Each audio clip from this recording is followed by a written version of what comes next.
Bienvenue dans la pause fitness. Alors, ce podcast est réservé à ceux qui veulent améliorer leur nutrition, leur entraînement et aussi peut-être leur style de vie.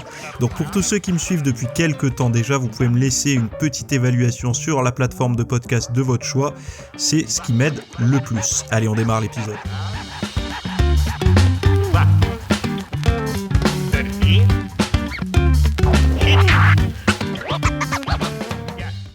Salut à tous, nouvel épisode aujourd'hui. J'espère que vous allez bien, que vous êtes bien chez vous, confinés, que ça se passe bien en fait pour vous, même si quand on sort un petit peu dehors, on se rend pas trop compte que le monde est confiné. Mais bon, bref. Petites actualités. Alors on va voir 4 ou 5 actualités. On va répondre à la question d'un auditeur. Et avant de démarrer, je vais vous parler de 2 choses. La première, si vous n'avez pas vu dans votre boîte mail, je vous envoie régulièrement, pendant le confinement, des recettes. Des petites recettes de cuisine simples à faire avec des produits des fois surgelés, des fois des produits frais, etc. Essayez d'avoir quelque chose de varié. Et puis je vous explique surtout pourquoi. Si vous êtes plutôt en prise de masse, en perte de graisse, comment l'intégrer, etc., etc. Je vous mets tout ça à chaque fois dans l'email avec la photo, la préparation, les ingrédients, enfin bon, bref, tout ça. Et si vous ne le voyez pas dans votre boîte mail, pour savoir si vous êtes abonné à la newsletter pour ça, vous tapez dans votre boîte mail « Recette du jour ». Si j'apparais, tant mieux. Parfois, ça peut aller en spam. Vous savez, quand on a une newsletter, on a de fortes chances aujourd'hui d'aller en spam. Donc, forcément, vous ne les verrez pas.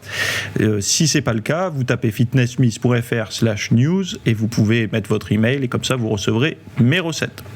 Donc ça, c'est le premier point. Deuxième point, j'ai sorti ce week-end la formation, le cours, la présentation que j'ai appelée « Vivre confiné like a boss », donc comme un pro, quoi, en gros, où je parle, je vais vous donner rapidement le petit sommaire, c'est en fait un plan que j'ai mis en place suite à 3 questions qui étaient plus ou moins similaires d'abonnés. Des questions qui portaient sur l'ambiance par rapport à la situation actuelle. Alors quand je dis l'ambiance, c'est salle fermée, vie confinée avec un proche ou non, d'ailleurs seul, d'être tout le temps chez soi, etc., etc. Donc j'ai mis, vous vivez un moment de déprime pendant ce confinement, vous allez, votre salle de sport est fermée et vous n'arrivez pas à vous motiver à la maison, vous avez des difficultés à suivre votre régime, vous avez souvent des crises d'alimentation émotionnelle, vous voulez développer de la discipline simple pour régler vos journées confinées, enfin bon voilà, toutes ces choses-là. Il y a 8 points. Axé sur l'environnement, donc chez soi, sur la façon de faire, donc la façon de penser, etc. Il y a pas mal d'études également sur l'alimentation émotionnelle, etc. Enfin bon, bref, toutes ces choses-là, je vous l'ai mis en note là, du podcast. Ça s'appelle « Comment vivre confiné like a boss ». Vous avez un lien, vous cliquez et vous y accédez. Allez, on démarre avec les actualités. Alors, première actualité, menu végétarien hebdomadaire à l'école, une première saisine de l'ANSES en appui à l'expérimentation. Donc l'ANSES, pour rappel, Agence nationale de sécurité sanitaire, de l'alimentation, de l'environnement et du travail. Donc la loi, alors je cite, la loi Egalim instaure l'expérimentation d'un menu végétarien hebdomadaire dans la restauration scolaire durant 2 ans. Interrogé fin 2019 par la Direction générale de la santé pour identifier dans les meilleurs délais d'éventuels points à prendre en compte dans cette expérimentation. L'agence a apporté depuis le début 2020 une première réponse fondée sur des travaux existants. L'agence indique qu'un menu végétarien hebdomadaire peut contribuer à la couverture de l'ensemble des besoins nutritionnels des enfants, dès lors qu'il est équilibré. Sur la base d'expertise plus approfondie, l'agence a prévu de livrer fin 2021 des recommandations relatives à la composition ou à la fréquence des plats ou repas végétariens servis dans la restauration scolaire. Donc la loi Egalim acte la mise en place à titre expérimental d'un menu végétarien dans la restauration scolaire au moins une fois par semaine à compter de novembre 2019 et pour 2 ans. Pour remplacer les plats de viande ou de poisson, le menu végétarien peut être composé d'autres aliments d'origine animale comme les laitages, les œufs ou végétales, les céréales et les légumineuses. Moi personnellement, alors c'est toujours très pointu la nutrition des enfants. Si, à mon sens, s'il y a bien un groupe d'individus où il faut vraiment, vraiment faire très attention, c'est, je pense, les enfants. Et l'idée, alors végétarien, là du coup il y en a beaucoup qui se sont dit ah non mes enfants ils vont plus manger de viande et tout. Là c'est végétarien, donc ça veut dire que c'est juste viande et poissons qui sont supprimés, mais par contre on garde les œufs, les laitages et tout. Après, il faudrait aussi peut-être viser à donner aux enfants, donc dans les cantines, plutôt les meilleures sources et de la meilleure qualité possible en termes de viande et poisson. C'est bien peut-être de faire ça pour varier. Moi, le point positif que je vois à ça, c'est que ça peut montrer aux enfants qu'on peut avoir un plat équilibré. Par exemple, à la place de manger de la viande ou du poisson, d'avoir une omelette, et l'omelette remplacerait la source de viande ou de poisson. D'ancrer ça, en fait, dans la tête. C'est vrai qu'il y en a, s'ils n'ont pas de steak ou de poisson pané, ils n'ont pas l'impression de manger. Après, les enfants, ça reste des enfants, hein, donc c'est aussi le rôle des parents.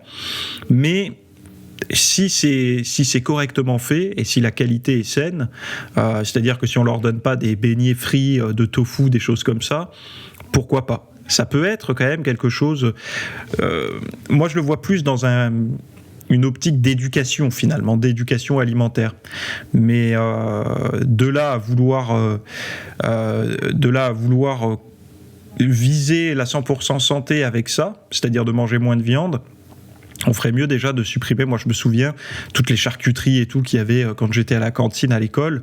Bon, ça, la tranche de rosette et tout, à la limite, pourquoi pas essayer de la virer, quoi. Ça pourrait être peut-être plus intéressant et se baser peut-être sur moins fréquemment de la viande ou du poisson, mais par contre, quand il y en a, c'est de la bonne cam, quoi. Enfin, après, je pense que quand même, de ce côté-là, le travail me paraît quand même relativement simple, en fait. Je vois pas composer des bons menus. Il y a quand même des professionnels de santé, les médecins nutritionnistes et tout, qui peuvent quand même instaurer des choses... Enfin, il faut qu'ils soient bien au courant, mais je veux dire des choses quand même assez cohérentes par rapport aux enfants. En tout cas, les enfants, faut pas les restreindre, quoi, au niveau de l'alimentation. S'il y a bien quelque chose où il faut pas trop toucher, c'est vraiment la restriction de ce côté-là, quoi. Après, de réduire on va dire les calories d'origine malbouffe entre guillemets, ça peut être une bonne chose aussi. Bref. Deuxième article, qu'est-ce que la santé métabolique ? Un article de la nutrition.fr où il donne toute une liste de choses qui montrent des mesures, entre guillemets, des repères pour avoir une bonne santé métabolique. Alors ils disent pour ça, pour y arriver, il faut avoir un mètre ruban, une balance, une montre, connecté, un tensiomètre, analyse de sang, etc., etc. Donc on va se concentrer sur les choses que vous pouvez faire chez vous. Donc santé métabolique 2 points, quelle valeur optimale pour l'adulte ? Alors au niveau du tour de taille, pour un homme, c'est inférieur à 102 cm et pour une femme, c'est inférieur à 88 cm. Alors ça, c'est en partie par rapport à la graisse viscérale. Plus on a de graisse viscérale, donc la graisse qu'on a autour des organes et pas la graisse sous-cutanée immédiate, plus la santé métabolique, enfin la santé est dégradée, entre guillemets, quoi. Ensuite l'IMC, donc poids en kilos, taille et en mètres, fois taille en mètres carrés, donc 18,5 à 24,9, valeur pour les 18 à 65 ans, sauf athlète d'endurance, culturiste, femme enceinte ou qui allait. Donc faites attention, pratiquant de muscu, l'IMC n'est pas valable. Troisième point, le pouls au repos, donc entre 50 et 70 battements par minute. Après, on a la pression artérielle, la systolique, diastolique, etc. Bon, là, on rentre dans des mesures où si vous n'avez pas un appareil, moi j'en ai un petit appareil, un tensiomètre, là j'en ai un, mais si vous n'en avez pas, ça ne sert à rien. Après, on a la glycémie à jeun. C'est pareil, toutes ces mesures-là, si vous ne pouvez pas faire de prise de sang, tout ça, c'est pas possible. Donc, voilà un petit peu ce qu'ils donnent. Donc en gros, il y a protéines C-réactives, triglycérides, insuline à jeun, hémoglobine glyquée, glycémie à jeun, pression artérielle diastolique, pression artérielle systolique, pouls au repos, l'IMC. et le tour de taille. Donc il donne toutes ces valeurs. Le titre de l'article, si vous voulez aller voir, si vous avez tout l'équipement pour faire ça, c'est Qu'est-ce que la santé métabolique ? C'est fait par le collectif lanutrition.fr. Donc voilà, ça peut vous donner des petits repères. Mais déjà, tour de taille et pouls au repos. Encore que le pouls au repos, faut voir un petit peu pour les personnes qui sont vraiment en fin de diète, etc., qui peut être un petit peu bas. Enfin, je vais pas dire artificiellement, mais qui reflète pas la réalité de ce que vous pouvez avoir quand vous êtes en régime. Je vais dire équilibré, ça veut rien dire, mais en régime de croisière, c'est-à-dire en régime où vous mangez, vous dépensez plus ou moins ce que vous mangez, vous êtes dans un bon équilibre, quoi. Donc voilà. Alors, troisième actualité que j'avais récupérée, c'est ça. Alors, au nom de la lutte contre l'obésité, Cadbury réduit la taille de ses friandises de Noël. Alors Cadbury, vous savez, c'est cette marque. Le packaging, alors c'est écrit en doré et le packaging est violet, un peu comme Milka, vous savez. Donc d'ailleurs, pourquoi ils disent Cadbury et Cadbury ? Il y a marqué, ils se sont trompés sur le truc. Enfin bon, bref. Je cite l'article de Slate qui dit « Après une année particulièrement compliquée, vous pensiez pouvoir vous réfugier dans les friandises de Noël pour prendre un peu de plaisir. Cadbury n'a pas l'air tout à fait d'accord. L'entreprise mondelaise qui possède la marque vient en effet de confirmer que certaines des friandises de ses coffrets de Noël seraient réduites de 12% par rapport à celles des années précédentes. Et 12%, ça compte. » J'ai noté que ça, oui. Alors, je pense pas que ce soit une... Enfin, bon, bref, je vais pas... c'est sûr, mais s'attaquer à un marché comme Noël qui est justement l'endroit où on est censé se faire plaisir, c'est pas la bonne... Enfin, mieux vaut baisser les friandises ou les tailles des machins qu'on consomme toute l'année. Alors nous, en bon pratiquant de fitness, on n'en consomme pas, enfin en tout cas peu, mais c'est le quotidien qui fait grossir. C'est le quotidien qui rend en surpoids, c'est pas Noël et le Nouvel An. C'est pas le gâteau d'anniversaire. C'est pas l'événement ponctuel, c'est l'événement régulier, récurrent, quotidien. Et donc ça, toutes ces mesures-là, bon... Je pense qu'à ces marques-là, on leur demande de faire des choses. On leur demande, bon, mais là, montrez un peu patte blanche, donnez-nous quelque chose à manger, quoi. Quand je dis donnez-nous quelque chose à manger, c'est montrez-nous que vous êtes prêts à faire un petit effort pour aller dans le sens anti-obésité, anti-surpoids. Là, de s'attaquer à ça, c'est un marché, c'est tellement ponctuel que, je vais pas dire que c'est mal, c'est un pas, c'est bien et tout, mais moi, quelque part, quand c'est Noël, j'ai pas envie de me restreindre. C'est quand même un moment où j'ai envie de faire ce que je veux. Plutôt me baser sur l'alimentation du quotidien. Enfin, moi, personnellement, si j'étais une marque comme ça, j'essaierais... Enfin, si j'étais... Je le suis pas, mais je veux dire, si j'avais une société qui fabrique de l'alimentation plaisir, donc des aliments transformés, etc., forcément, déjà, l'idée d'être coté en bourse, l'idée d'avoir des obligations de résultat, c'est-à-dire pousser la vente. Donc pousser la vente, c'est quoi ? C'est pousser le consommateur à acheter et à manger le produit. Donc forcément, tant qu'on est dans cette dynamique-là, on ne peut pas aller contre le surpoids et l'obésité tant qu'il y aura ces produits-là. Donc on peut essayer de changer les formules, on peut essayer de faire tout ce qu'on veut, ça ne changera strictement rien, puisque le but sera de forcer le consommateur, enfin d'encourager le consommateur à manger. Donc déjà le truc est un peu biaisé. Donc le travail se fait plutôt sur l'éducation, malheureusement. Donc ces sociétés-là ne peuvent pas survivre, en tout cas prospérer, si l'obésité baisse. Donc c'est le grand combat. C'est pour ça qu'il y a des centaines d'études qui viennent contredire les effets nocifs du sucre. C'est pas parce que les chercheurs ils sont pas d'accord. C'est tout simplement qu'il y en a qui ont un gros business qui pèse des milliards derrière et qui peuvent pas laisser faire ça. Donc voilà. Bref, c'était juste des infos pour vous donner un petit peu l'état de ce qui se fait. Enfin comment. Pour moi c'est un peu. Je sais pas comment on dirait, mais comme un coup de fusil dans l'eau, quoi. Alors, et dernière actualité du site positivé.fr, donc les écoliers doivent bientôt enfiler leur panier. pour 30 minutes de sport par jour. Donc leur panier, je ne sais pas comment ils ont voulu traduire ça, mais ça doit être leur basket plutôt. Mais concrètement, qu'est-ce qui attend vos enfants ? L'idée est d'utiliser les préaux et les espaces dans les écoles pour courir, sauter, lancer, danser. Objectif, se dépenser tout en apaisant le climat de la classe. L'expérimentation de 30 minutes d'exercice par jour va bientôt démarrer dans quelques écoles primaires. Parmi les premiers établissements concernés, on retrouve ceux de l'Académie de Créteil, suivis de près par les académies de Poitiers, Toulouse, Montpellier, Besançon, Lyon ou encore La Réunion. Cette initiative a pour but de lutter contre la sédentarité chez les enfants aggravée pendant le confinement.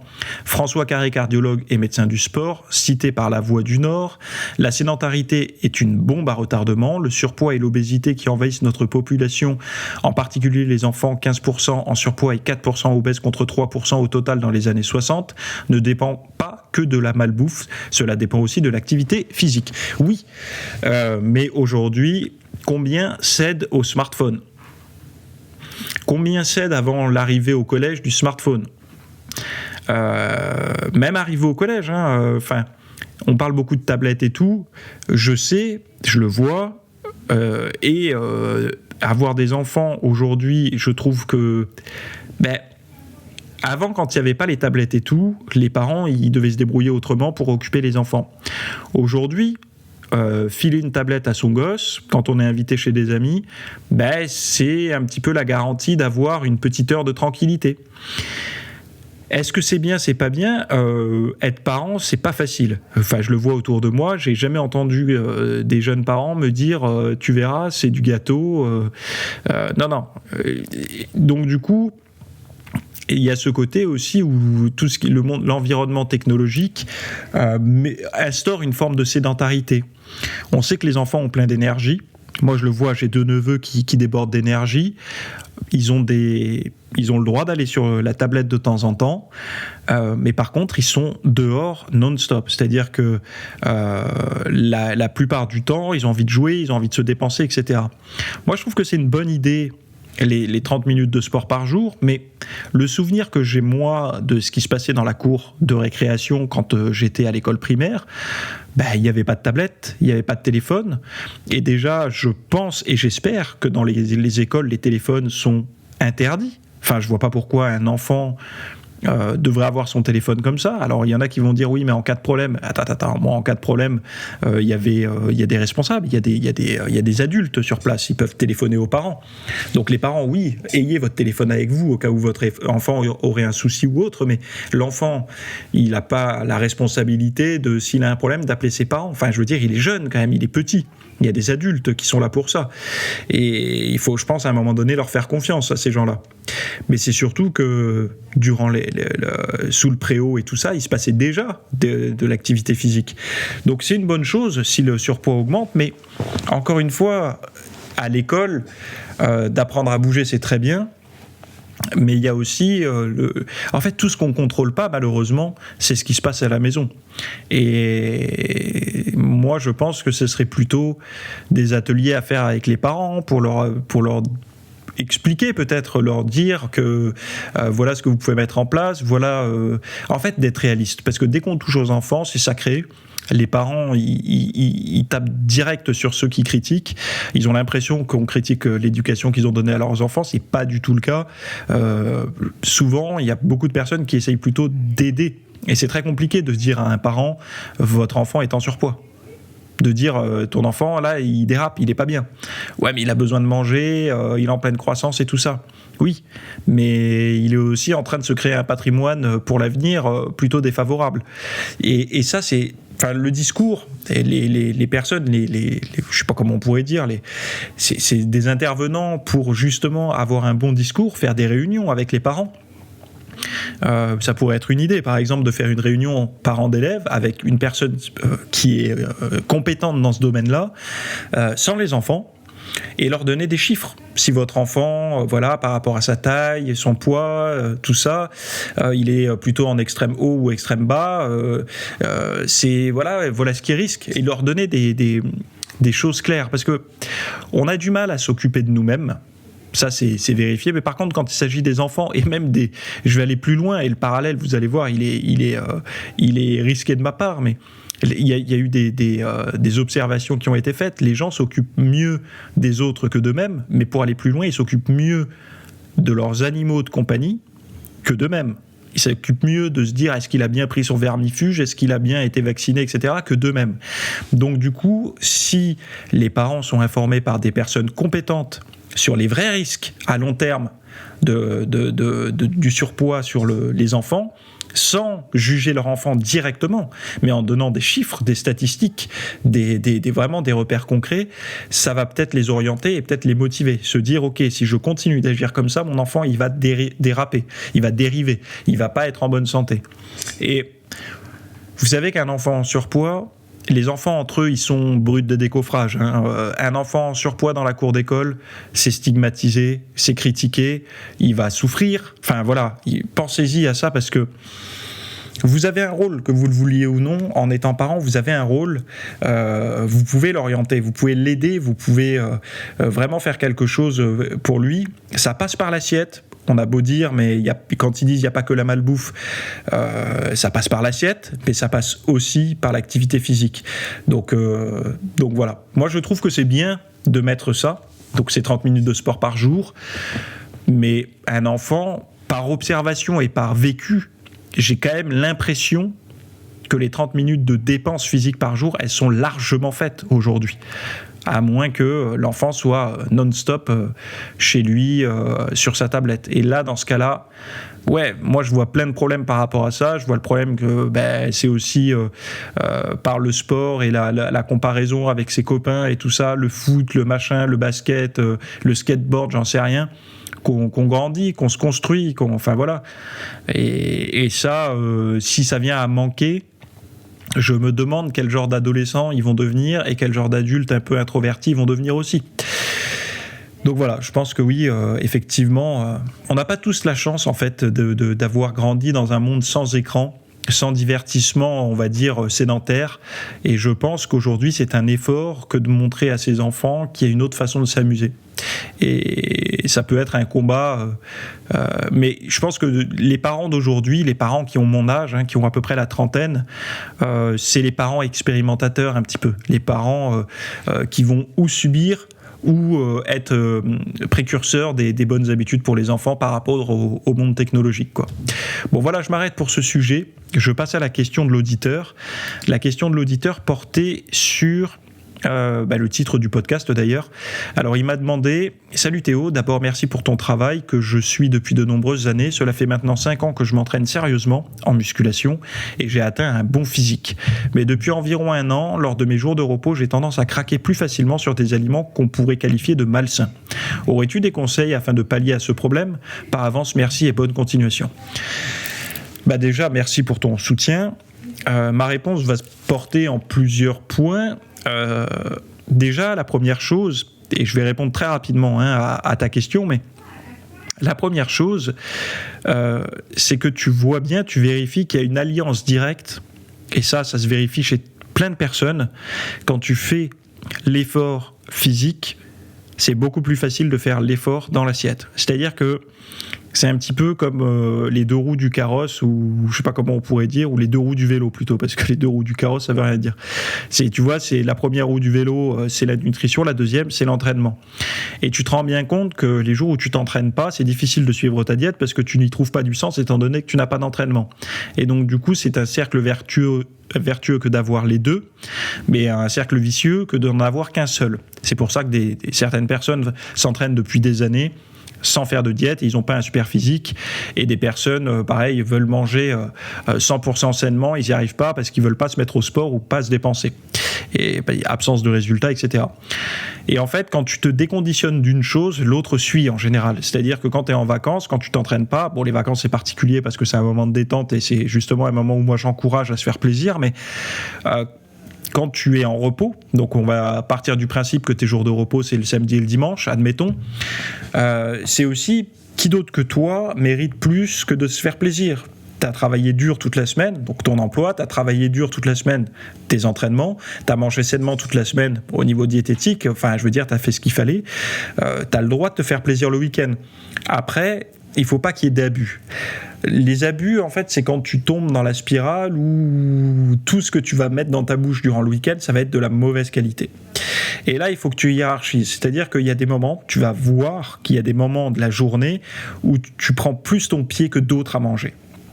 Et donc ça, c'est à ce moment-là qu'il faut que tu places tes repas plaisir. C'est-à-dire que si par exemple c'est le samedi soir ou le dimanche midi, c'est à ces endroits-là que tu dois les placer. Et le reste du temps, tu regardes, tu dis pourquoi pas faire un petit déjeuner comme toute la semaine, puisque le petit déjeuner chez moi, c'est pas forcément quelque chose où que je me fasse plaisir ou pas. Bon, j'ai juste envie de manger, mais sans plus.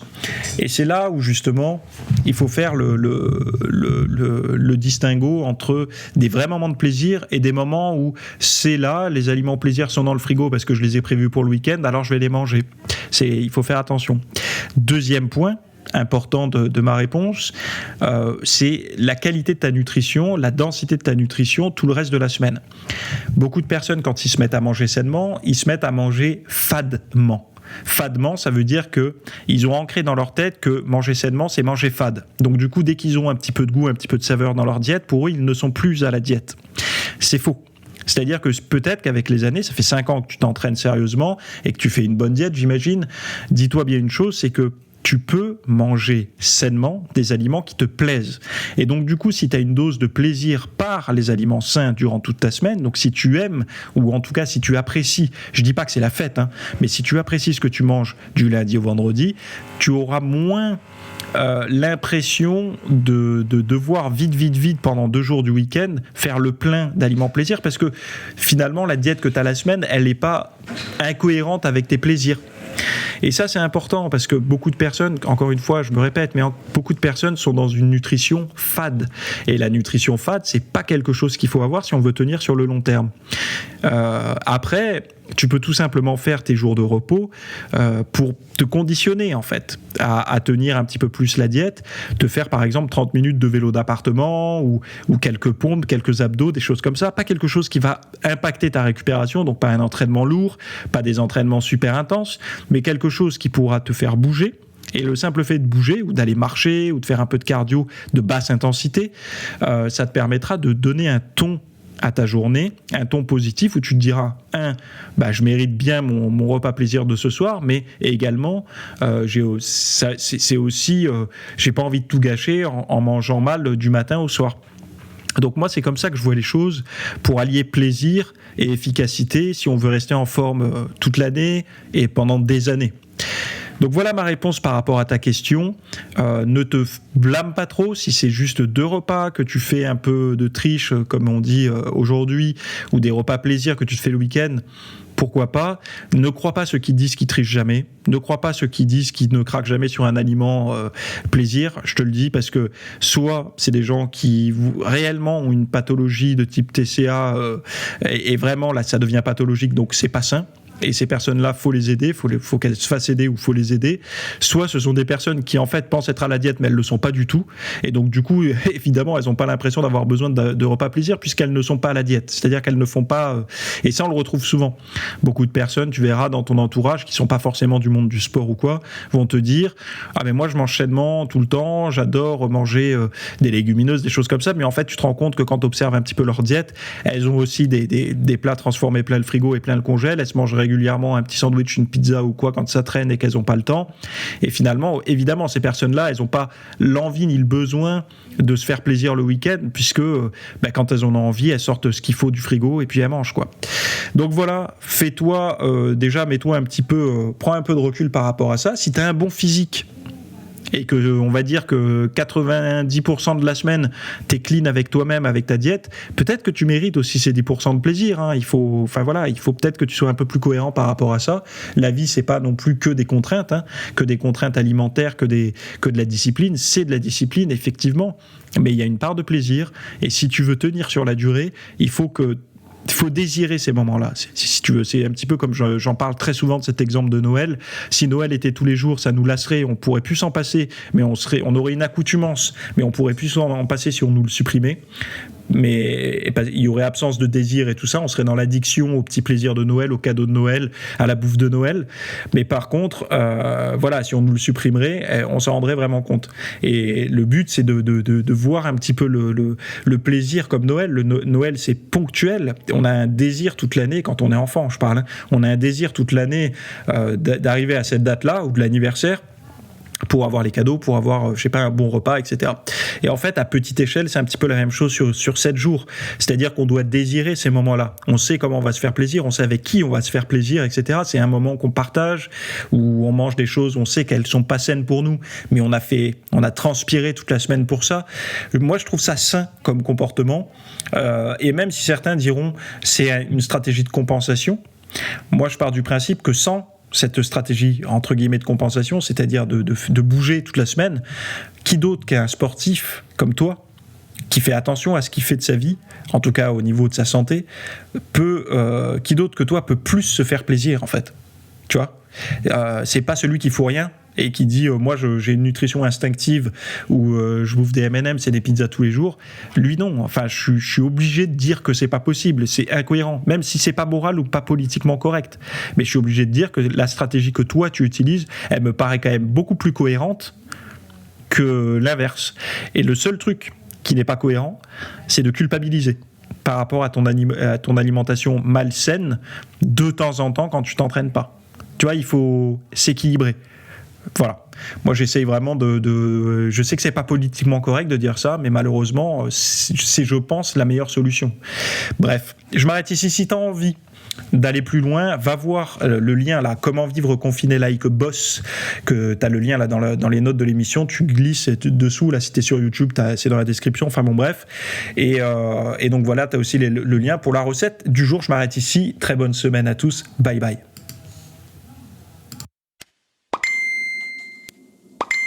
Non, ne t'inquiète pas, c'est pas chez toi que ça sonne, c'est ici. En fait, c'est juste pour attirer un petit peu ton attention et te dire que tu as devant les yeux, en description de cet épisode, plusieurs liens, dont un pour aller noter mon podcast avec des petites étoiles sur la plateforme que tu préfères, iTunes, je sais pas quoi, Spotify, etc. Mais également, tu peux aller retrouver tous les liens que j'ai cités dans l'épisode.